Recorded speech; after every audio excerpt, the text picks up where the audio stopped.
ವಿಶೇಷ 30 ಸುದ್ದಿಗೆ ಸ್ವಾಗತ. ನಾನು ಚೈತ್ರ ರಾಜ್.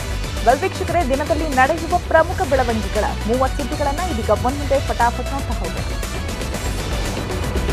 ಸಿಲಿಕಾನ್ ಸಿಟಿ ಬೆಂಗಳೂರಿನಲ್ಲಿ ನಿನ್ನೆ ರಾತ್ರಿ ಸುರಿದ ಧಾರಾಕಾರ ಮಳೆಗೆ ಅವಾಂತರ ಸೃಷ್ಟಿಯಾಗಿದೆ. ನಗರದ corporation market, Majestic, Anandrao circle, KR circle ಸೇರಿದಂತೆ ಬಹುತೇಕ ಕಡೆಗಳಲ್ಲಿ ಮಳೆ ಸುರಿದಿದೆ. ಮಳೆಯಿಂದಾಗಿ ಸಾರ್ವಜನಿಕರು ಹಾಗೂ ವಾಹನ ಸವಾರರು ಪರದಾಡಿದರು. ಇನ್ನು ರಾತ್ರಿ ಸುರಿದ ಮಳೆಗೆ ಕೆರೆಯಂತಾಗಿದ್ದು ಮೆಜೆಸ್ಟಿಕ್ ಬಿಎಂಟಿಸಿ ಬಸ್ ನಿಲ್ದಾಣ, ಪ್ಲಾಟ್ಫಾರಂಗಳಲ್ಲಿ ನೀರು ತುಂಬಿಕೊಂಡ ಪರಿಣಾಮ ಪ್ರಯಾಣಿಕರು ಪರದಾಡುವಂತಾಗಿತ್ತು.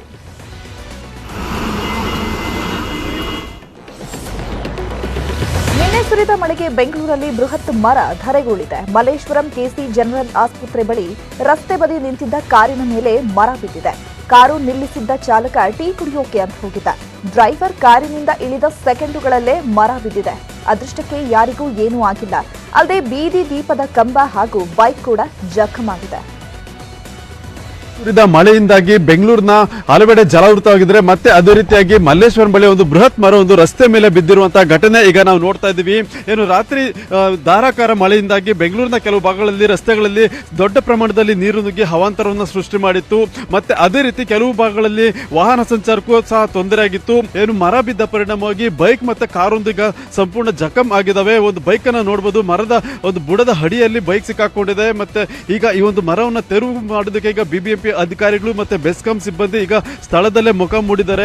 ಮತ್ತೆ ಏನು ಈಗಾಗಲೇ ಮರ ತೆರವು ಕಾರ್ಯಾಚರಣೆ ಸಹ ಆರಂಭ ಆಗಿದ್ದು, ಈ ಒಂದು ಮರ ಬಿದ್ದ ಪರಿಣಾಮವಾಗಿ ಒಂದು ಬೀದಿ ಬದಿ ಒಂದು ವಿದ್ಯುತ್ ಕಂಬ ಏನಿದೆ ಆ ಒಂದು ಕಂಬವು ಸಹ ಈಗ ನೆಲಕ್ಕೆ ಉರುಳಿದ್ದು ಅದನ್ನು ತೆರವು ಮಾಡುವಂತ ಕೆಲಸವನ್ನ ಬೆಸ್ಕಾಂ ಸಿಬ್ಬಂದಿಯವರು ಈಗ ಮಾಡ್ತಾ ಇರೋದನ್ನ ನಾವು ನೋಡ್ತಾ ಇದ್ದೀವಿ. ರಸ್ತೆ ಬದಿ ಕಾರ್ ಒಂದನ್ನ ಪಾರ್ಕ್ ಮಾಡಲಾಗಿತ್ತು. ಆ ಒಂದು ಕಾರ್ ಮೇಲೂ ಸಹ ಮರ ಬಿದ್ದಿದ್ದು ಕಾರಿನ ಮುಂಭಾಗದ ಗಾಜು ಸಮೇತ ಈಗ ಜಖಮ್ ಆಗಿದೆ. ಫ್ರಂಟ್ ಗಾಜ್ ಏನಿದೆ ಆ ಒಂದು ಗಾಜ್ ಮತ್ತೆ ಬ್ಯಾನೆಟ್ ಸಂಪೂರ್ಣವಾಗಿ ಜಖಮ್ ಆಗಿದ್ದಾವೆ.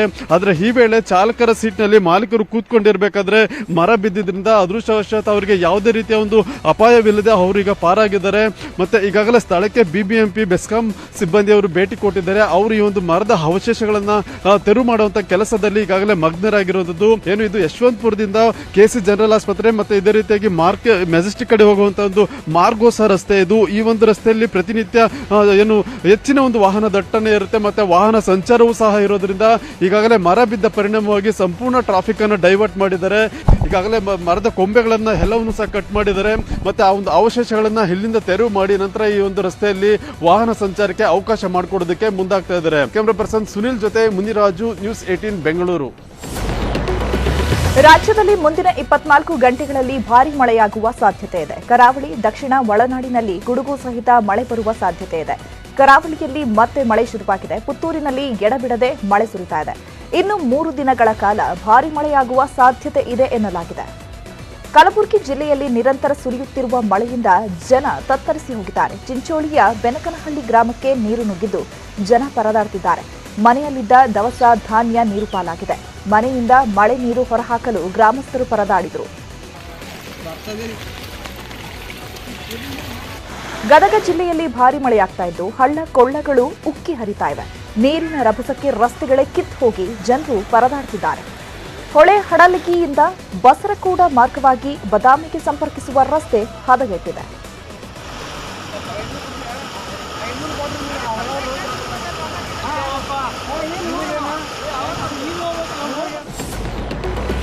ದಾವಣಗೆರೆಯಲ್ಲಿ ಜಿಟಿ ಮಳೆಯಾಗ್ತಾ ಇದೆ. ಬಿಸಿಲಿನಿಂದ ಬೆಂದಿದ್ದ ದಾವಣಗೆರೆ ಜನತೆಗೆ ವರುಣ ತಂಪೆರೆದಿದ್ದಾರೆ. ಜಿಲ್ಲೆಯಲ್ಲಿ 2 ದಿನದಿಂದ ಮೋಡ ಮುಸುಕಿದ ವಾತಾವರಣ ಇದ್ದು ಮಳೆ ಮುಂದುವರಿಯುವ ಸಾಧ್ಯತೆ ಇದೆ ಎನ್ನಲಾಗಿದೆ. ಕೊಪ್ಪಳ ಜಿಲ್ಲೆಯಲ್ಲಿ 2 ದಿನದಿಂದ ಮಳೆಯಾಗ್ತಾ ಇದ್ದು ಕುಕನೂರು ತಾಲೂಕಿನ ಹಲವು ಗ್ರಾಮಗಳಲ್ಲಿ ಕೃಷಿ ಭೂಮಿ ಹಾಳಾಗಿದೆ. ಮಳೆ ಇಲ್ಲದೆ ಕಂಗಾಲಾಗಿದ್ದ ರೈತರಿಗೆ ಒಂದೆಡೆ ಕೃಷಿಯಾದ್ರೆ ಮತ್ತೊಂದು ಕಡೆ ಸಂಕಷ್ಟ ಎದುರಾಗಿದೆ. ಸುರಿದ ಭಾರೀ ಮಳೆಯಿಂದಾಗಿ ಹಳ್ಳದ ನೀರು ಹೊಲಕ್ಕೆ ನುಗ್ಗಿ ಕೃಷಿ ಭೂಮಿ ಹಾಳಾಗಿದೆ. ಮಳೆ ಅಬ್ಬರಕ್ಕೆ ಕೊಪ್ಪಳದ ಕುಷ್ಟಗಿ ತಾಲೂಕಿನ ಹನುಮಸಾಗರ ರಸ್ತೆಯಲ್ಲಿ ಅಲ್ಲಲ್ಲಿ ಹಳ್ಳ ಬಿದ್ದಿದ್ದು ನೀರು ನಿಂತಿದೆ. ಹಳ್ಳದಂತಾದ ರಸ್ತೆಯಿಂದಾಗಿ ಜನರು ಪರದಾಡ್ತಿದ್ದಾರೆ. ಗಜೇಂದ್ರಗಡ ಹಾಗೂ ಹನುಮಸಾಗರ ಮಧ್ಯೆ ಓಡಾಡುವ ಬಸ್ಗಳಿಗೆ ತೊಂದರೆ ಆಗ್ತಿದ್ದ ರಸ್ತೆಯನ್ನು ಸರಿಪಡಿಸುವಂತೆ ಜನರು ಆಗ್ರಹಿಸಿದ್ದಾರೆ.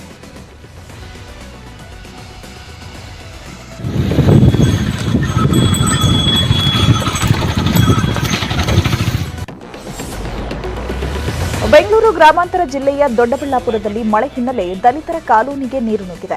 ದೊಡ್ಡಬಳ್ಳಾಪುರದ ತಿಪ್ಪಾಪುರ ದಲಿತರ ಕಾಲೋನಿಯಲ್ಲಿ ಸಂಜೆಯಿಂದ ಸುರಿಯುತ್ತಿರುವ ಧಾರಾಕಾರ ಮಳೆಗೆ ಅವ್ಯವಸ್ಥೆ ಉಂಟಾಗಿದೆ. ರಸ್ತೆಯ ಮೇಲೆ ಚರಂಡಿ ನೀರು ಹರಿತಾ ಇದ್ದು ಕೊಳಚೆ ನೀರಿನಿಂದ ರಸ್ತೆಯಲ್ಲಿ ಓಡಾಡಲು ಜನರು ಪರದಾಡುವಂತಾಗಿದೆ. ಬೆಂಗಳೂರು ಗ್ರಾಮಾಂತರ ಜಿಲ್ಲೆಯ ದೊಡ್ಡಬಳ್ಳಾಪುರದಲ್ಲಿ ರಾತ್ರಿ ಸುರಿದ ಮಳೆಗೆ ಮುತ್ಯಾಲಮ್ಮ ದೇವಸ್ಥಾನ ಬಳಿ ರಸ್ತೆಗೆ ಅಡ್ಡಲಾಗಿ ಮರವೊಂದು ಉರುಳಿ ಬಿದ್ದಿದೆ. ಅದೃಷ್ಟವಶಾತ್ ಯಾವುದೇ ಪ್ರಾಣಾಪಾಯ ಸಂಭವಿಸಿಲ್ಲ. ಕೊಪ್ಪಳ ಜಿಲ್ಲೆಯ ಗಂಗಾವತಿ ತಾಲೂಕಿನ ಜೀರಾಳ ಕಾಲ್ಗುಡಿಯ ಬಳಿ ಒಡೆಯುತ್ತಿದ್ದಂತಹ ಮುಖ್ಯ ಕಾಲುವೆಯನ್ನ ರೈತರು ನಿಗಾ ಇರಿಸಿ ಭಾರೀ ಅನಾಹುತವನ್ನ ತಪ್ಪಿಸಿದ್ದಾರೆ. ತುಂಗಾಭದ್ರಾ ಎಡದಂಡೆ ನಾಲೆಯ 25 ವಿತರಣಾ ಕಾಲುವೆ ಬಳಿ ಬೋಂಗ ಬೀಳಲಿತ್ತು. ಕಾವೇರಿಯಲ್ಲಿ ಇರವೇ ಗೆದ್ದಲುನಿಂದ ಕಾಲುವೆಯಲ್ಲಿ ಬೋಂಗ ಬೀಳ್ತಾ ಇದೆ. ಕಾಲುವೆಯ ಮೇಲೆ ನಿಗಾ ವಹಿಸಲು ನೀರಾವರಿ ಇಲಾಖೆಯ ಅಧಿಕಾರಿಗಳು ನಿರ್ಲಕ್ಷ್ಯವನ್ನ ಮಾಡಿದ್ದಾರೆ. ರೈತರು ಕಾಲುವೆಯ ಮೇಲೆ ಬೋಂಗ ಬೀಳೋದನ್ನ ಗಮನಿಸಿದ್ದು ಅಧಿಕಾರಿಗಳ ಗಮನಕ್ಕೆ ತಂದಿದ್ದಾರೆ. ಹಾಗೆ ರೈತರು ಅಧಿಕಾರಿಗಳು ತಕ್ಷಣ ಕಾಲುವೆ ದುರಸ್ತಿ ಮಾಡಿದ್ದಾರೆ.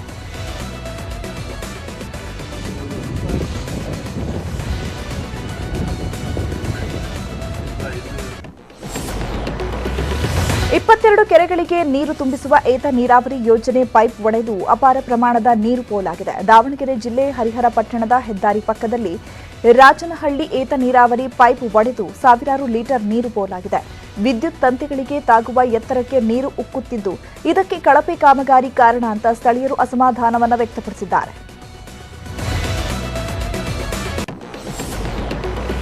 ವಿಪಕ್ಷಗಳ ಐಎನ್ಡಿಐಎ ಒಕ್ಕೂಟಕ್ಕೆ ಕೇಂದ್ರ ತಿರುಗೇಟನ್ನ ಕೊಟ್ಟಿದೆ. ಇಂಡಿಯಾ ಬದಲಿಗೆ ಭಾರತ ಎಂದು ಬಳಕೆಗೆ ಸಿದ್ಧತೆ ಮಾಡಿಕೊಳ್ತಾ ಇದೆ.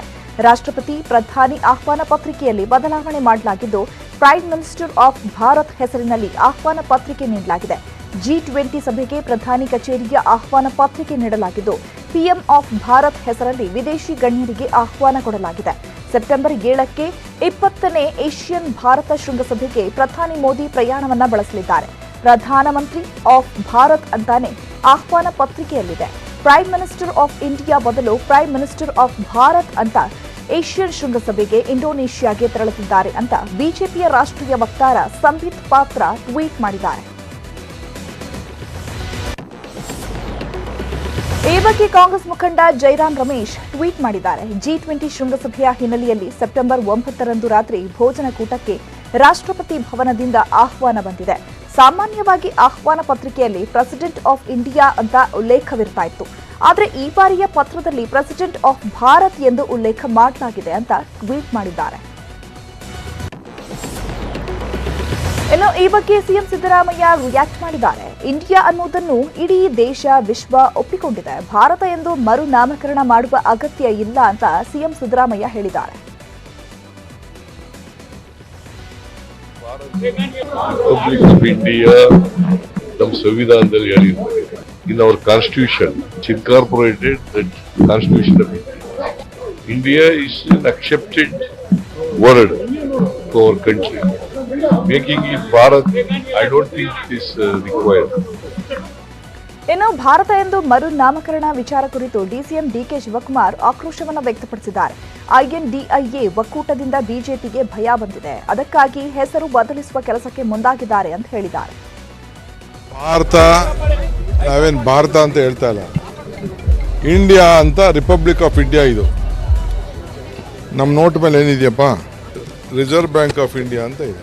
ರಿಸರ್ವ್ ಬ್ಯಾಂಕ್ ಇಂಡಿಯಾನ ತೆಗೆದ್ಬಿಟ್ಟು ನಾವು ಇಂಡಿಯಾ ಅಂತ ನಾವು ಹೆಸರಿಟ್ರೆ ಇದನ್ನು ತಡ್ಕೊಳಕ್ ಆಗ್ತಾ ಇಲ್ಲ ಅಂತಂದ್ರೆ ನಾವೇನು ಮಾಡೋಣ? ನಮ್ಮ ಬಗ್ಗೆ ಎಷ್ಟು ಭಯ ಬಂದಿರಬೇಕು, ಎಷ್ಟು ಎಫೆಕ್ಟ್ ಆಗಿರಬೇಕು, ಸೋಲನ್ನು ಯಾವ ರೀತಿ ನೋಡ್ತಾ ಇರಬೇಕು, ಇದೆಲ್ಲ ಗಮನಿಸಿ. ಇಂಡಿಯಾಲಿ ಇರೋಂಥ ಎಲ್ಲರೂ ಕೂಡ ಇಡೀ ವಿಶ್ವದಲ್ಲೇ ನಾವು ಭಾರತೀಯರೇ. ರಿಪಬ್ಲಿಕ್ ಆಫ್ ಭಾರತ್ ನಾಮಕರಣ ಮಾಡುವುದಾದರೆ ಅದನ್ನು ಸ್ವಾಗತಿಸುತ್ತೇನೆ ಅಂತ ಮಾಜಿ ಸಚಿವ ಸುನಿಲ್ ಕುಮಾರ್ ರಿಯಾಕ್ಟ್ ಮಾಡಿದ್ದಾರೆ. ಅಂತೇಳಿ ಇವತ್ತು ಕೇಂದ್ರ ಸರ್ಕಾರ ಹೇಳುತ್ತೆ, ನಾವೆಲ್ಲರೂ ಕೂಡ ಹೇಳಲಿಕ್ಕೆ ಅದನ್ನೇ ಹೊರಟಿರೋದು. ಭಾರತ್ ಅಂತ ಹೇಳಲಿಕ್ಕೆ ನಮಗೆ ಅತ್ಯಂತ ಅಭಿಮಾನ ಇದೆ, ಸ್ವಾಭಿಮಾನ ಇದೆ. ಹಿಂದೂ ರಾಷ್ಟ್ರ ಅಂತೇಳಿ ಎಷ್ಟು ದೊಡ್ಡ ಪ್ರಮಾಣದಲ್ಲಿ ಸ್ವಾಭಿಮಾನ ಅಂತ ಹೇಳ್ತೀವೋ, ಭಾರತವನ್ನು ಇಂಡಿಯಾ ಅನ್ನೋದಕ್ಕಿಂತ ಹೆಚ್ಚಾಗಿ ಭಾರತ ಅಂತ ಹೇಳಲಿಕ್ಕೆ ಅದರಲ್ಲೊಂದು ಭಾವನೆಯ ಕಿಚ್ಚು ಇದೆ, ಅದಕ್ಕೊಂದು ಎದೆಗಾರಿಕೆ ಇದೆ, ಸ್ವಾಭಿಮಾನದ ಶ್ರೀರಾಮ ಸೇನೆ ಮುಖ್ಯಸ್ಥ ಪ್ರಮೋದ್ ಮುತಾಲಿಕ್ ರಿಯಾಕ್ಟ್ ಮಾಡಿದ್ದು, ನಮ್ಮ ಸಂಸ್ಕೃತಿ ಸಂಪ್ರದಾಯದ ಹೆಸರಿಟ್ರೆ ಸ್ವಾಗತ, ಇಂಡಿಯಾ ಅನ್ನುವ ಶಬ್ದದಲ್ಲಿ ಗುಲಾಮಗಿರಿ ಇದೆ ಅಂತ ಹೇಳಿದ್ದಾರೆ. 2014 ನಂತರ ಈ ದೇಶದ ಊರಿನ ಹೆಸರು, ಪಟ್ಟಣದ ಹೆಸರು, ವಿಮಾನ ನಿಲ್ದಾಣದ ಹೆಸರು, ರೈಲ್ವೆ ನಿಲ್ದಾಣದ ಹೆಸರುಗಳು ಎಲ್ಲ ಗುಲಾಮಗಿರಿ ಹೆಸರುಗಳಿತ್ತು. ಸೊ ಆ ಗುಲಾಮಗಿರಿ ಹೆಸರುಗಳನ್ನು ತೆಗೆದು ಇವತ್ತು ಭಾರತೀಯ ಹೆಸರುಗಳು, ಹಿಂದೂ ಧರ್ಮದ ಹೆಸರುಗಳು, ವ್ಯಕ್ತಿ ಹೆಸರು ಇಲ್ಲದೆ ನಮ್ಮ ಸಂಪ್ರದಾಯ, ನಮ್ಮ ಸಂಸ್ಕೃತಿ ಹೆಸರುಗಳನ್ನು ಇಡ್ತಾ ಇರುವಂಥದ್ದು ಈಗಾಗಲೇ ಸಾಕಷ್ಟು 14ರಿಂದ ಪ್ರಾರಂಭ ಆಗಿದೆ. ಸೊ ಈಗ ತಮಿಳುನಾಡಿನ ಸಚಿವ ಉದಯನಿಧಿ ಸ್ಟಾಲಿನ್ ಬೆನ್ನಲ್ಲೇ ಸನಾತನ ಧರ್ಮದ ವಿಚಾರವಾಗಿ ಇದೀಗ ಗೃಹ ಸಚಿವ ಪರಮೇಶ್ವರ್ ಅವರು ನೀಡಿದ ಹೇಳಿಕೆಯು ವಿವಾದಕ್ಕೆ ಕಾರಣವಾಗಿದೆ. ಹಿಂದೂ ಧರ್ಮದ ಹುಟ್ಟಿನ ಬಗ್ಗೆ ಗೃಹ ಸಚಿವ ಪರಮೇಶ್ವರ್ ಪ್ರಶ್ನಿಸಿದ್ದಾರೆ. ತುಮಕೂರಿನ ಕೊರಟಗೆರೆಯಲ್ಲಿ ಮಾತನಾಡಿದ ಅವರು, ಹಿಂದೂ ಧರ್ಮ ಯಾವಾಗ ಹುಟ್ಟಿತೋ, ಯಾರು ಹುಟ್ಟಿಸಿದ್ರು ಅನ್ನೋದು ಪ್ರಶ್ನೆ. ಪ್ರಪಂಚದ ಇತಿಹಾಸದಲ್ಲಿ ಅನೇಕ ಧರ್ಮಗಳು ಹುಟ್ಟುಕೊಂಡಿವೆ. ಆದರೆ ಹಿಂದೂ ಧರ್ಮ ಯಾವಾಗ ಹುಟ್ಟಿತು, ಯಾರು ಹುಟ್ಟಿಸಿದ್ರು ಅನ್ನೋದು ಇನ್ನೂ ಪ್ರಶ್ನಾರ್ಥಕ ಚಿಹ್ನೆಯೇ ಬಿದ್ದಿದೆ. ಪ್ರಶ್ನಾರ್ಥಕ ಚಿಹ್ನೆ ತೆಗೆದಿಲ್ಲ ಅಂತ ಹೇಳಿದರು. ಪ್ರಪಂಚದ ಇತಿಹಾಸದಲ್ಲಿ ಅನೇಕ ಧರ್ಮಗಳು ಹುಟ್ಟುಕೊಂಡಿದ್ದಾವೆ. ಹಿಂದೂ ಧರ್ಮ ಯಾವಾಗ ಹುಟ್ಟಿತು, ಯಾರು ಹುಟ್ಟಿಸಿದ್ರು ಹಿಂದೂ ಧರ್ಮ ಇನ್ನೂ ಕ್ವಶನ್ ಮಾರ್ಕ್ ಬಿದ್ದಿದೆ, ತಂದೆಲ್ಲ ಕ್ವಶನ್ ಮಾರ್ಕ್. ಬೌದ್ಧ ಧರ್ಮ ಈ ದೇಶದಲ್ಲಿ ಹುಟ್ಟಿತು, ಜೈನ ಧರ್ಮ ಈ ದೇಶದಲ್ಲಿ ಹುಟ್ಟಿತು, ಹೊರಗಡೆಯಿಂದ ಇಸ್ಲಾಂ ಧರ್ಮ ಬಂದಿದೆ, ಕ್ರೈಸ್ತ ಧರ್ಮ ಬಂದಿದೆ.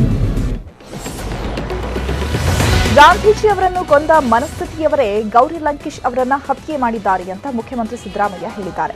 ಬೆಂಗಳೂರಿನಲ್ಲಿ ನಡೆದ ಗೌರಿ ನೆನಪು ಕಾರ್ಯಕ್ರಮದಲ್ಲಿ ಮಾತನಾಡಿದ ಸಿಎಂ, ಗೌರಿ ಲಂಕೇಶ್ ಅವರನ್ನ ಕೋಮುವಾದಿಗಳು ಹತ್ಯೆ ಮಾಡಿದ್ರು. ದಾಬೋಲ್ಕರ್, ಪನ್ಸಾರೆ, ಕಲಬುರ್ಗಿಯನ್ನ ಕೊಂದವರು ಕೋಮುವಾದಿಗಳು. ಈಗ ಸಾಹಿತಿಗಳಿಗೆ ಬೆದರಿಕೆ ಹಾಕ್ತಿದ್ದಾರೆ ಅಂತ ಸಿಎಂ ಸಿದ್ದರಾಮಯ್ಯ ಬೇಸರವನ್ನ ವ್ಯಕ್ತಪಡಿಸಿದ್ದಾರೆ. ಕೋಮುವಾದಿಗಳಿಗೆ ಹಿಂದೂ ಮುಸ್ಲಿಂ ಒಟ್ಟಾಗಿ ಇರೋದು ಇಷ್ಟವಿಲ್ಲ, ಭಯ ಪಡಬೇಡಿ, ಕೋಮುವಾದ ವಿರುದ್ಧ ಹೋರಾಡೋಣ ಅಂತ ಹೇಳಿದರು. ಗೌರಿ ಲಂಕೇಶ್ವರನ್ನ ಹತ್ಯೆ ಮಾಡಿದವರು, ಕಲಬುರ್ಗಿಯವ್ರನ್ನ ಹತ್ಯೆ ಮಾಡಿದವರು, ಪನ್ಸಾರಿಯವ್ರನ್ನ ಹತ್ಯೆ ಮಾಡಿದವರು, ದಾಬೋಲ್ಕರ್ ಅವರನ್ನ ಹತ್ಯೆ ಮಾಡಿದವರು, ಮಹಾತ್ಮ ಗಾಂಧೀಜಿಯವನ್ನ ಕೊಂದ್ರಲ್ಲ, ಅದೇ ಮನಸ್ಥಿತಿ ಗೌರಿ ಲಂಕೇಶರು ಕೋಮುವಾದಿಗಳಿಂದ ಹತ್ಯೆಯಾಗಿ ನಮ್ಮನ್ನೆಲ್ಲ ಅಗಲಿದ್ದಾರೆ. ಅವರು ಬದುಕಿರ್ಬೇಕಾಗಿತ್ತು, ಅವ್ರಿಗೋಸ್ಕರ ಬದುಕಿರ್ಬೇಕಾಗಿರ್ಲಿಲ್ಲ, ಅವರ ಕುಟುಂಬದವ್ರಿಗೋಸ್ಕರ ಬದುಕಿರ್ಬೇಕಾಗಿರ್ಲಿಲ್ಲ.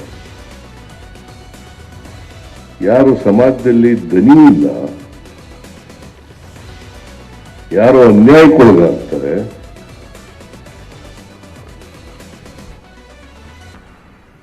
ಅಂಥವರ ಪರವಾಗಿ ಕೆಲಸ ಮಾಡಲಿಕ್ಕೆ, ಅಂಥವ್ರ ಪರವಾಗಿ ಹೋರಾಟ ಮಾಡಲಿಕ್ಕೆ ಶ್ರೀಮತಿ ಗೌರಿ ಲಂಕೇಶ್ವರವರು ಬದುಕಬೇಕಾಗಿತ್ತು. ಸಚಿವ ಸತೀಶ್ ಜಾರಕಿಹೊಳಿ ಜೊತೆ ಭಿನ್ನಾಭಿಪ್ರಾಯ, ಗುಸುಗುಸು ಸಂಬಂಧ ಸಚಿವೆ ಲಕ್ಷ್ಮೀ ಹೆಬ್ಬಾಳ್ಕರ್ ರಿಯಾಕ್ಟ್ ಮಾಡಿದ್ದಾರೆ. ನನ್ನ ಹಾಗೂ ಸತೀಶ್ ಮಧ್ಯೆ ಮಿಸ್ಅಂಡರ್ಸ್ಟ್ಯಾಂಡಿಂಗ್ ಇಲ್ಲ. ಈ ಚರ್ಚೆ ನೋಡಿ ನನಗೆ ವಿಚಿತ್ರ ಅನಿಸ್ತಾ ಇದೆ. ಸತೀಶ್ ಜಾರಕಿಹೊಳಿ ನೇತೃತ್ವದಲ್ಲಿ ಲೋಕಸಭೆ ಎಲೆಕ್ಷನ್ ನಡೆಯಲಿದೆ ಅಂತ ಸಚಿವೆ ಹೇಳಿದರು. ಕೋಲ್ಡ್ ವಾರು, ಹಾಟ್ ವಾರು ನನಗೇನೂ ಗೊತ್ತಿಲ್ಲ. ಇದೇ ಸತೀಶಣ್ಣ ಜಾರಕಿಹೊಳಿ ಅವರು ಇಲ್ಲೇ ಇದ್ದಾರೆ, ನೀವು ಅವರಿಗೆ ಹೋಗಿ ಕೇಳಿ. ನಾವು ಯಾವಾಗೋ ಭೇಟಿಯಾದಾಗ ಏನೋ ಒಂಚೂರು ಡೆವಲಪ್ಮೆಂಟ್ ಬಗ್ಗೆ ಮಾತನಾಡಿದ್ರೆ ಮಿಕ್ಕಿರೋ ವಿಚಾರ ನಮ್ಮಿಬ್ಬರ ಮಧ್ಯೆ ಬರೋದೇ ಇಲ್ಲ. ಬಟ್ ನನ್ನ ಮತ್ತು ಸತೀಶ್ ಜಾರಕಿಹೊಳಿ ಅವರ ಮಧ್ಯ ಭಾಳಷ್ಟು ಪಕ್ಷ ಸಂಘಟನೆ ಮತ್ತು ಮುಂಬರುವಂಥ ಚುನಾವಣೆ ಬಗ್ಗೆ, ಅಭಿವೃದ್ಧಿ ಬಗ್ಗೆ ನಮ್ಮ ಮಾತುಕತೆಗಳು ನಡೀತವೆ ಹೊರತಾಗಿ ಒಂದೇ ಒಂದು ಹಂತದಲ್ಲೂ ಕೂಡ ಅವರಿಗೆ ನನಗೆ. ತುಮಕೂರು ಜಿಲ್ಲೆಯ ಮಧುಗಿರಿ ಪಟ್ಟಣದ ರಾಜೀವ್ ಗಾಂಧಿ ಕ್ರೀಡಾಂಗಣದಲ್ಲಿ ಕ್ಷೀರ ಭಾಗ್ಯ ದಶಮಾನೋತ್ಸವ ಕಾರ್ಯಕ್ರಮ ನಡೆಯಲಿದೆ. ಕಾರ್ಯಕ್ರಮದಲ್ಲಿ CM Siddaramaiah, DCM DK Shivakumar, ಗೃಹ ಸಚಿವ ಜಿ ಪರಮೇಶ್ವರ್ ಸೇರಿದಂತೆ ಹಲವು ಸಚಿವರು, ಕಾಂಗ್ರೆಸ್ ಮುಖಂಡರು ಭಾಗಿಯಾಗಲಿದ್ದಾರೆ. 150 ಕೋಟಿ ವಿವಿಧ ಕಾಮಗಾರಿಗಳಿಗೆ ಚಾಲನೆ ನೀಡಲಾಗುತ್ತೆ. ಕೃಷಿ ಇಲಾಖೆ, ಅಲ್ಪಸಂಖ್ಯಾತ ಕಲ್ಯಾಣ, ಸಮಾಜ ಕಲ್ಯಾಣ, ಜಲಜೀವನ್ ಮಿಷನ್, ರೇಷ್ಮೆ, ಕಾರ್ಮಿಕ, ಕಂದಾಯ ಇಲಾಖೆಗಳ ಹಲವು ಕಾಮಗಾರಿಗಳಿಗೆ ಚಾಲನೆ ಸಿಗಲಿದೆ. Welcome back. ಉಳಿದ ಸುದ್ದಿಗಳನ್ನು ನೋಡ್ತಾ ಹೋಗೋಣ. ತಮಿಳುನಾಡಿಗೆ ಕಾವೇರಿ ನೀರು ಬಿಡುಗಡೆ ವಿಚಾರಕ್ಕೆ ಸಂಬಂಧಪಟ್ಟ ಹಾಗೆ ಸುಪ್ರೀಂ ಕೋರ್ಟ್ನಲ್ಲಿ ಇವತ್ತು ಅರ್ಜಿ ವಿಚಾರಣೆಗೆ ಬರಲಿದೆ. ತಮಿಳುನಾಡು ನಿತ್ಯ 10,000 ಕ್ಯೂಸೆಕ್ ನೀರು ಕೇಳ್ತಾ ಇದೆ. ಕರ್ನಾಟಕ ಆಗಲ್ಲ ಅಂತ ಹೇಳ್ತಾ ಇದೆ. ನ್ಯಾಯಾಧೀಕರಣ ಪ್ರಾಧಿಕಾರದ ಮಾತು ಕೇಳಿ ಪ್ರತಿದಿನ ತಮಿಳುನಾಡಿಗೆ ನೀರು ಬಿಡ್ತಾ ಇರೋ ಸರ್ಕಾರಕ್ಕೆ ಇವತ್ತು ಅಗ್ನಿ ಪರೀಕ್ಷೆಯಾಗಿದೆ. ಕರ್ನಾಟಕದ ಪಾಲಿಗೆ ಸಿಹಿ ಸಿಗುತ್ತಾ ಅನ್ನೋ ನಿರೀಕ್ಷೆ ಎಲ್ಲರಲ್ಲಿ ಮೂಡಿದೆ. ಗಣೇಶ ಚತುರ್ಥಿ ಸಮೀಪಿಸ್ತಾ ಇದ್ದಂತೆ ಹುಬ್ಬಳ್ಳಿ ಈದ್ಗಾ ಮೈದಾನ ವಿಚಾರ ಮತ್ತೆ ಮುನ್ನೆಲೆಗೆ ಬಂದಿದೆ. ಗದಗದಲ್ಲಿ ಮಾತನಾಡಿದ ಶ್ರೀರಾಮ ಸೇನೆಯ ಮುಖ್ಯಸ್ಥ ಪ್ರಮೋದ್ ಮುತಾಲಿಕ್, ಈದ್ಗಾ ಮೈದಾನದಲ್ಲಿ ಗಣೇಶನ ಹಬ್ಬವನ್ನ ಆಚರಣೆ ಮಾಡ್ತೇವೆ. ಅಲ್ಲಿ ಯಾವುದೇ ಗಲಾಟೆಯಾಗುವ ಪ್ರಶ್ನೆಯೇ ಬರೋದಿಲ್ಲ. ವಿರೋಧ ಮಾಡಿದ್ರೆ ಹೋರಾಟ ಮಾಡಬೇಕಾಗುತ್ತೆ ಅಂತ ಎಚ್ಚರಿಕೆಯನ್ನ ನೀಡಿದ್ದಾರೆ. ಸೊ ಈ ರೀತಿಯ ನಿಮ್ಮ ವಿರೋಧಕ್ಕೆ ಬಗ್ಗುವಂಥವ್ರು ನಾವಲ್ಲ.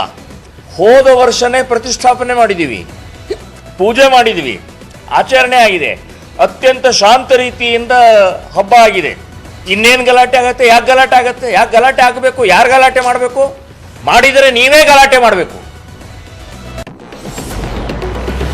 ಉಡುಪಿಯ ರಾಷ್ಟ್ರಮಟ್ಟದ ಬಾಕ್ಸಿಂಗ್ ಕ್ರೀಡಾಪಟು ವಿರಾಜ್ ಮೆಂಡನ್ ಆತ್ಮಹತ್ಯೆಗೆ ಶರಣಾಗಿದ್ದಾರೆ. ಮಲ್ಪೆ ಸಮೀಪದ ಶಾಂತಿನಗರದ ಮನೆಯ ಕೊಠಡಿಯಲ್ಲಿ ನೇಣು ಬಿಗಿದುಕೊಂಡು ವಿರಾಜ್ ಆತ್ಮಹತ್ಯೆ ಮಾಡಿಕೊಂಡಿದ್ದು, ಘಟನೆಗೆ ನಿಖರ ಕಾರಣ ತಿಳಿದು ಬಂದಿಲ್ಲ. ಬಾಕ್ಸಿಂಗ್ ಕ್ರೀಡಾಪಟು ಆತ್ಮಹತ್ಯೆಗೆ ಮೀನುಗಾರರು ಕಂಪನಿ ಮಿಡಿದಿದ್ದಾರೆ. ಸರಿಯಾದ ಕೆಲಸ ಸಿಗದ ಹಿನ್ನೆಲೆ ಆತ್ಮಹತ್ಯೆ ಮಾಡಿಕೊಂಡಿರಬಹುದು ಅಂತ ಮೀನುಗಾರರು ಶಂಕೆಯನ್ನ ವ್ಯಕ್ತಪಡಿಸಿದ್ದಾರೆ. ಒಂದೇ ಮಳೆಗೆ ಬೀದರ್ ನಗರದ ಪ್ರಮುಖ ರಸ್ತೆಗಳು ಕೆರೆಯಂತಾಗಿದ್ದು, ಸಂಚರಿಸಲು ವಾಹನ ಸವಾರರು ಪರದಾಡುವಂತಾಗಿದೆ. ಬೀದರ್ ನಗರಸಭೆ ಅಧ್ಯಕ್ಷ ಉಪಾಧ್ಯಕ್ಷ ನೇಮಕ ಕೂಡ ಮಾಡದೇ ಇರೋದಕ್ಕೆ ನಗರದಲ್ಲಿ ಅಭಿವೃದ್ಧಿ ಕಾರ್ಯಗಳು ಕುಂಠಿತಗೊಳ್ತಾ ಇವೆ. ಇದರಿಂದ ಜನರು ಸಾಕಷ್ಟು ಸಮಸ್ಯೆಗಳನ್ನು ಅನುಭವಿಸುತ್ತಿದ್ದಾರೆ. ಸ್ವತಃ ಬೀದರ್ ನವರಾದಂತಹ ಪೌರಾಡಳಿತ ಸಚಿವ ರಹೀಂ ಖಾನ್ ರಸ್ತೆಗಳ ಸಮಸ್ಯೆ ಬಗ್ಗೆ ತಲೆ ಕೆಡಿಸಿಕೊಳ್ತಿಲ್ಲ ಅಂತ ಸಾರ್ವಜನಿಕರು ಆಕ್ರೋಶವನ್ನು ವ್ಯಕ್ತಪಡಿಸಿದ್ದಾರೆ. ಜಿಗಿಜಿಗಿ ಮಳೆ ಬರ್ತಾ ಇದೆ. ವಾಹನ ಸವಾರರಿಗೆ ಸಾಕಷ್ಟು ತೊಂದರೆ ಆಗ್ತಾ ಇದೆ.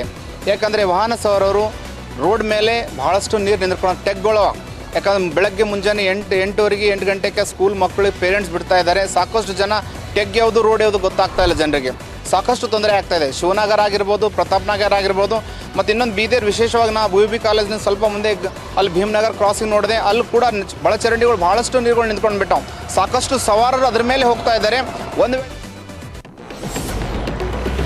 ಕೋಲಾರ ಜಿಲ್ಲೆಯ ಬಂಗಾರಪೇಟೆ ರೈಲ್ವೆ ನಿಲ್ದಾಣಕ್ಕೆ ಹೈಟೆಕ್ ಟಚ್ ನೀಡಿರುವ ರೈಲ್ವೆ ಇಲಾಖೆ ಇದೀಗ ರೈಲ್ವೆ ನಿಲ್ದಾಣದ 3 ಕಡೆ ಪ್ಯಾಸೆಂಜರ್ ಎಕ್ಸ್ಕಲೇಟರ್ ವ್ಯವಸ್ಥೆ ಮಾಡಿದ್ದು, ಸಂಸದ ಮುನಿಸ್ವಾಮಿ ಎಕ್ಸ್ಕಲೇಟರ್ ಉದ್ಘಾಟನೆ ಮಾಡಿದರು. ಬಳಿಕ ಕೆಜಿಎಫ್ನ ಬೆಮಲ್ ನಗರದ ಹೈಟೆಕ್ ರೈಲ್ವೆ ನಿಲ್ದಾಣವನ್ನು ಸಂಸದ ಮುನಿಸ್ವಾಮಿ ಉದ್ಘಾಟನೆ ಮಾಡಿದರು. ಬಂಗಾರಪೇಟೆ ರೈಲ್ವೆ ನಿಲ್ದಾಣ ಎದುರು ಆಯೋಜಿಸಿದ್ದ ವೇದಿಕೆ ಕಾರ್ಯಕ್ರಮದಲ್ಲಿ ನೈಋತ್ಯ ರೈಲ್ವೆ ಇಲಾಖೆಯ ಹಿರಿಯ ಅಧಿಕಾರಿಗಳು, ಸ್ಥಳೀಯ ಜನಪ್ರತಿನಿಧಿಗಳು, ಬಿಜೆಪಿ ಮುಖಂಡರು ಭಾಗಿಯಾಗಿದ್ದರು. ಬಳಿಕ ಮಾಧ್ಯಮಗಳೊಂದಿಗೆ ಮಾತನಾಡಿದ ಸಂಸದ ಮುನಿಸ್ವಾಮಿ ಅವರು, ಬೆಂಗಳೂರು ಹೊರತಾಗಿ ಅತಿ ಹೆಚ್ಚು ರೈಲ್ವೆ ನಿಲ್ದಾಣ ಹೊಂದಿರುವ ಕೋಲಾರ ಜಿಲ್ಲೆಯಲ್ಲಿ ಈಗಾಗಲೇ 500 ಕೋಟಿ ವೆಚ್ಚದಲ್ಲಿ ರೈಲ್ವೆ ನಿಲ್ದಾಣ ಅಭಿವೃದ್ಧಿ ಮಾಡಲಾಗಿದೆ. ಹಿಂದೆ ಕೆಎಚ್ ಮುನಿಯಪ್ಪ ಅವರು ಕೇಂದ್ರ ರೈಲ್ವೆ ಸಚಿವರಾಗಿದ್ದಾಗಲೂ ಈ ಮಟ್ಟಿಗೆ ಅಭಿವೃದ್ಧಿಯಾಗಿಲ್ಲ. ಮೋದಿ ಸರ್ಕಾರ ಅಂದ್ರೇನೆ ಅಭಿವೃದ್ಧಿ ಅಂತ ಹೇಳಿದರು. ಚಾಲಕನ ನಿಯಂತ್ರಣ ತಪ್ಪಿ ಲಾರಿ 3 ಪಲ್ಟಿಯಾಗಿದೆ. ವಿಜಯನಗರ ಜಿಲ್ಲೆ ಕೂಡ್ಲಿಗಿ ತಾಲೂಕಿನ ಅಮಲಾಪುರ ಬಣವಿಕಲ್ಲು ರಾಷ್ಟ್ರೀಯ ಹೆದ್ದಾರಿ 50ರಲ್ಲಿ ಘಟನೆ ನಡೆದಿದ್ದು, ಚಾಲಕ ಕ್ಲೀನರ್ ಪ್ರವಾಡ ಸದೃಶ ರೀತಿಯಲ್ಲಿ ಪ್ರಾಣಾಪಾಯದಿಂದ ಪಾರಾಗಿದ್ದಾರೆ.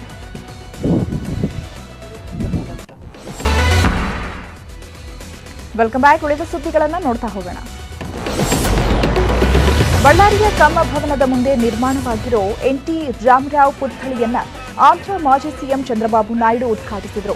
7 ಅಡಿ ಎತ್ತರದ ಪುತ್ಥಳಿ ಇದಾಗಿದ್ದು, ನಾಯ್ಡುಗೆ ಬಳ್ಳಾರಿ ಉಸ್ತುವಾರಿ ಸಚಿವ ನಾಗೇಂದ್ರ, ಶಾಸಕ ಭರತ್ ರೆಡ್ಡಿ ಸಾಥ್ ನೀಡಿದರು.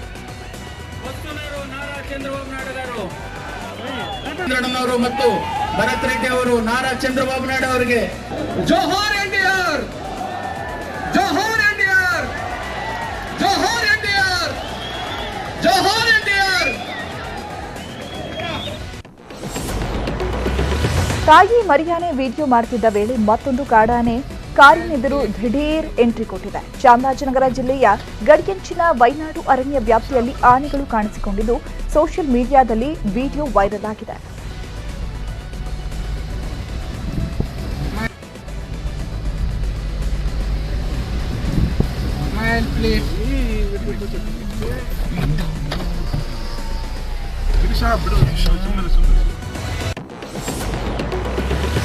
ಇವತ್ತು ಕೃಷ್ಣ ಜನ್ಮಾಷ್ಟಮಿ ಹಬ್ಬದ ಸಂಭ್ರಮಕ್ಕೆ ಉಡುಪಿ ಕೃಷ್ಣ ಮಠದ ಆವರಣ ಸಜ್ಜಾಗಿದೆ. ಇವತ್ತು ರಾತ್ರಿ 11:42ಕ್ಕೆ ಅರ್ಘ್ಯ ಪ್ರದಾನ ನಡೆದರೆ ನಾಳೆ ವಿಟ್ಲಪಿಂಡಿ ಮಹೋತ್ಸವ ಜರುಗಲಿದೆ. 2 ದಿನಗಳ ಕಾಲ ಅಷ್ಟಮಿ ಮಹೋತ್ಸವ ಜರುಗಲಿದ್ದು ದೇಶದ ನಾನಾ ಭಾಗಗಳಿಂದ ಲಕ್ಷಾಂತರ ಭಕ್ತರು ಭಾಗವಹಿಸಲಿದ್ದಾರೆ. ಇದಕ್ಕಾಗಿ ಮಠದಲ್ಲಿ ಲಕ್ಷ ಉಂಡೆ ಚಕ್ಕುಲಿ ತಯಾರಿಸಲಾಗಿದೆ. ಕೃಷ್ಣ ಜನ್ಮಾಷ್ಟಮಿ ಹಿನ್ನೆಲೆ ಬೆಂಗಳೂರಿನ ಇಸ್ಕಾನ್ ದೇವಸ್ಥಾನಕ್ಕೆ ಇವತ್ತು ಸಾಕಷ್ಟು ಭಕ್ತಾದಿಗಳು ಬರೋ ಸಾಧ್ಯತೆ ಇದೆ. ಹೀಗಾಗಿ ವೆಸ್ಟ್ ಆಫ್ ಕಾರ್ಡ್ ರೋಡ್ ಮತ್ತು ಡಾಕ್ಟರ್ ರಾಜ್ಕುಮಾರ್ ರಸ್ತೆಯಲ್ಲಿ ಬಿಎಂಟಿಸಿ ಮತ್ತು ಕೆಎಸ್ಆರ್ಟಿಸಿ ಬಸ್ಗಳ ಓಡಾಟವನ್ನು ನಿಷೇಧ ಮಾಡಲಾಗಿದೆ. ರಾಜ್ಕುಮಾರ್ ರಸ್ತೆಯಲ್ಲಿ ಸಂಚರಿಸುವ ಬಸ್ಗಳು Yeshwanthpur flyover, circle Maramma road ಮೂಲಕ ಬಲ ತಿರುವು ಪಡೆದು ಮಾರ್ಗೋಸ ರಸ್ತೆ, ಕೆಸಿ ಜನರಲ್ ಆಸ್ಪತ್ರೆ, ಶೇಷಾದ್ರಿಪುರಂ ಮಾರ್ಗವಾಗಿ ಮೆಜೆಸ್ಟಿಕ್ಗೆ ಹೋಗಬೇಕು ಅಂತ ಸಂಚಾರಿ ಪೊಲೀಸರು ಸೂಚನೆ ಕೊಟ್ಟಿದ್ದಾರೆ. ವೆಸ್ಟ್ ಆಫ್ ಕಾರ್ಡ್ ರೋಡ್ ರಸ್ತೆಯಲ್ಲಿ ವಿಜಯನಗರಕ್ಕೆ ಹೋಗುವ ಬಸ್ಗಳು ಒರಾಯನ್ ಮಾಲ್ ಮೂಲಕ ರಾಜಾಜಿನಗರ 10ನೇ ಕ್ರಾಸ್ ರಸ್ತೆಯಲ್ಲಿ ಬಲ ತಿರುವು ಪಡೆದು ರಾಜಾಜಿನಗರ ಫಸ್ಟ್ ಬ್ಲಾಕ್ನಲ್ಲಿ ಎಡ ತಿರುವು ಪಡೆದು ಮಾಗಡಿ ರೋಡ್ ಮೂಲಕ ವಿಜಯನಗರದ ಕಡೆಗೆ ಹೋಗಬೇಕು ಅಂತ ಸೂಚನೆಯನ್ನ ಕೊಟ್ಟಿದ್ದಾರೆ.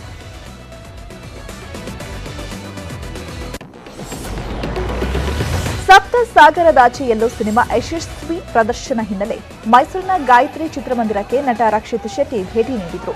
ಈ ವೇಳೆ ಕೆಲಕಾಲ ಅಭಿಮಾನಿಗಳ ಜೊತೆ ಚಿತ್ರ ವೀಕ್ಷಿಸಿದ್ರು. ನಂತರ ರಕ್ಷಿತ್ ಶೆಟ್ಟಿ ಜೊತೆ ಫೋಟೋಗಾಗಿ ಅಭಿಮಾನಿಗಳು ಮುಗಿಬಿದ್ದಿದ್ರು.